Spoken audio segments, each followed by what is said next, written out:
Uther's Guard is a legendary plate wrist for paladins. Its main stats are strength, or intellect depending on your spec, stamina, and bonus stats of critical strike and mastery. The equip bonus is that all of your blessings get their duration increased by 50%, and the target of whoever you cast those blessings on also gets healed for 15% of their max health. This was the first legendary that I had ever received, and because my main spec was holy, I was relieved that it at least had crit on it, which is my main stat. But after a closer look and using them for a while in combat, I really grew to love this legendary. The fact that it increases the duration of all of your blessings by 50% really comes in handy. While this isn't the best in slot recommended legendary, I still think it's really solid if you are limited on legendaries. I found it useful mostly as holy spec, but it's also great for me when I do world quest as my ret spec. The increased duration of Blessing of Protection and Freedom has helped me a lot with running away from mobs, getting out of crowd control, jumping off cliffs, and more. I got this legendary from an emissary quest after completing Court of Ferondith's world quests for that day. Just a quick background, these braces are named after Sir Uther the Lightbringer, who was the first paladin in the Knights of the Silver Hand and led his order against the Horde during the Second War. During the Third War, Uther was betrayed and murdered by his pupil Arthas while defending the urn carrying the ashes of Arthas' father, King Tyrannus.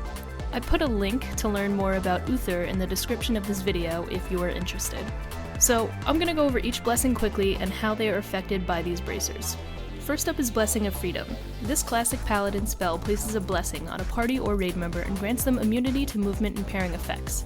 Also, if someone is already snared or immobilized in some way, it will free the person from it and then grant them immunity for the spell's duration. This is great to use if someone is slowed or trapped in any sort of way. Sometimes casting Cleanse as a holy paladin can remove certain types of movement impairing effects. If multiple people are snared, you can use Freedom on one person and Cleanse on another. Second is Blessing of Protection, commonly referred to as BOP. BOP places a blessing on a party or raid member that protects them from all physical attacks. It cannot be used on a target who has the Forbearance debuff. Forbearance is a 30-second debuff caused by BOP, Lay on Hands, and/or Divine Shield. So, when using BOP, especially on other paladins, be aware of what else is going on in the fight. BOP also drops aggro on whoever it is cast on, so I rarely ever cast it on a tank unless a certain situation calls for it. Oftentimes I'll cast BOP on DPSers who have drawn aggro. In the past, BOP used to make you unable to do any melee attacks while it was active, so I would almost always put it on a caster. It was recently changed, however, so that you can still attack while it's active on you now. Furthermore, I use BOP and Divine Shield to protect me against fall damage. If I need to jump off a cliff and I don't have any fall buffs or a glider, I usually just cast BOP, hop on my mount, and jump right off. With the longer duration from Uther's Guard, this is also another useful feature. Lastly is Blessing of Sacrifice. This is a holy and protection paladin spell only. Retribution paladins do not have it. The spell places a blessing on a party or raid member. You cannot cast it on yourself.